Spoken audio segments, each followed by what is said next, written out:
السلام علیکم students, class 8 میں خوش آمدید۔ اور آج ہمارا یہ 10واں لیکچر ہے۔ تو اسٹوڈنٹ اس سے پہلے جو ہمارا جو لیکچر ہوا تھا اس میں نے آپ لوگوں کو قاضی کی بے ایمانی کا مکمل چیپٹر پڑھا دیا تھا۔ آپ یقیناً آپ لوگوں کے سمجھ میں آ گیا ہوگا، اور میں امید ہے کہ آپ لوگوں کو جو میں نے ہوم ورک دیا تھا ٹائٹل پیج بنانے کا، آپ لوگوں نے ٹائٹل پیج بھی بنا لیا ہوگا، اور میں نے الفاظ معنی آپ لوگوں کو یاد کرنے کے لیے دیے تھے۔ امید ہے کہ وہ الفاظ معنی بھی آپ لوگوں نے یقیناً یاد کر لیے ہوں گے۔ تو آج جو ہے ہم یہ اس کے 2 سوالات پڑھیں گے، اور یہ بہت چھوٹے چھوٹے سے آپ کو نظر آ رہے ہیں، یہ بہت چھوٹے چھوٹے سے 2 سوالات ہیں۔ آج ہم اس کو پڑھیں گے، یہ آپ لوگوں کا ہوم ورک ہے۔ ان سوالات کو آپ لوگوں کو اپنی کاپی پہ اتارنا ہے اور آپ لوگوں کو یاد بھی کرنا ہے۔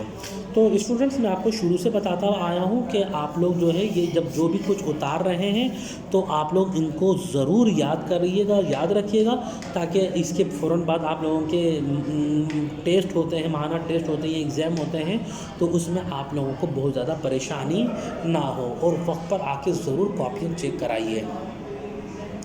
چلیں اب ہم سوالات کی طرف آتے ہیں۔ سوالات کی طرف بسم اللہ الرحمن الرحیم۔ فریادی کے ساتھ کیا بے ایمانی ہوئی تھی؟ فریادی کے ساتھ کیا بے ایمانی ہوئی تھی؟ دیکھیں فریادی کسے کہتے ہیں؟ تو سب سے پہلے اس کو سمجھیں گے۔ فریادی کہتے ہیں فریاد کرنے والا۔ فریاد کرنے والا یعنی شکایت درخواست کرنے والا، اسے کیا کہتے ہیں؟ فریادی کہتے ہیں۔ تو وہ جو فریادی تھا وہ اپنا مقدمہ لے کر، وہ شخص اپنا مقدمہ لے کر کس کے پاس گیا تھا؟ اس وقت کے خلیفہ کے پاس۔ اس وقت کے جو خلیفہ تھا یعنی مسلمانوں کا جو بادشاہ تھا معتصم باللہ، اس کے پاس اپنا مقدمہ لے کر گیا تھا۔ تو فریادی کے ساتھ کیا بے ایمانی ہوئی تھی؟ فریادی کے ساتھ کیا بے ایمانی ہوئی تھی؟ تو اسٹوڈنٹ اس کا جواب دیکھیے۔ فریادی کی طلائی دیناروں سے بھری تھیلی۔ طلائی دیناروں سے بھری تھیلی کی جگہ چاندی کے درہم رکھ دیے تھے۔ فریادی کے طلائی دینار، دیکھیں طلائی دینار سے مراد یہ سمجھ لیں آپ لوگ سونے کے دینار۔ تو سونے کے دیناروں کی بھری ہوئی جو تھیلی تھی اس میں سے سونے کے دینار نکالے اور اس کی جگہ جو ہے چاندی کے درہم رکھ دیے تھے، تو یہ بے ایمانی ہوئی تھی۔ تو یقیناً یہ سوال نمبر 1 آپ کے سمجھ میں آ گیا ہوگا۔ اب ہم چاہتے ہیں سوال نمبر 2 کی طرف۔ دیکھیے سوال نمبر 2 ہے کہ فریادی کو تھیلی کھولنے سے قبل قاضی کی بے ایمانی کا اندازہ کیوں نہ ہوا؟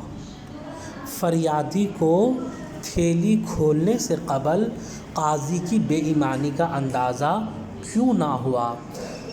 تو دیکھیں آپ کو پتہ ہے کہ میں نے اس میں پڑھا بھی تھا کہ جب اس فریادی نے جب نائب قاضی کو تھیلی دی تھی تو اس کے اوپر مہر لگائی ہوئی تھی، اور ایسی مہر لگائی ہوئی تھی جس کو توڑا نہیں جا سکتا تھا، کھولا نہیں جا سکتا تھا۔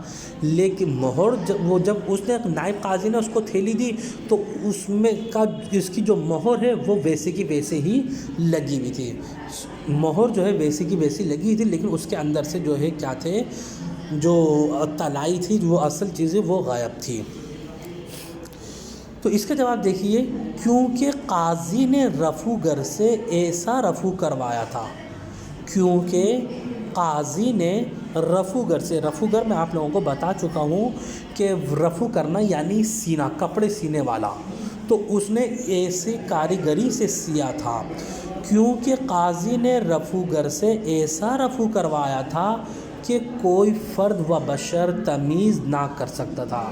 فرد و بشر یعنی کوئی انسان بھی اس کو تمیز نہیں کر سکتا تھا۔ ٹھیک ہے، تو اسٹوڈنٹس یہ آج آپ کا جو ہے یہ صرف 2 سوال ہیں۔ ان 2 سوالوں کو آپ لوگوں کو کاپی میں لکھنا ہے، یاد کرنا ہے۔ امید ہے کہ آپ لوگوں کے سمجھ میں آ گئے ہوں گے۔ اس کے بعد میں جو ہمارا جو اگلا جو لیکچر ہوگا، اگلی جو پڑھائی ہوگی، اس میں ہم سوال نمبر 3 اور 4 پڑھیں گے، اور جو آپ لوگوں کو لکھنا ہوں گے. اور اپنا بہت زیادہ خیال رکھیے گا اسٹوڈنٹ. اللہ حافظ. السلام علیکم.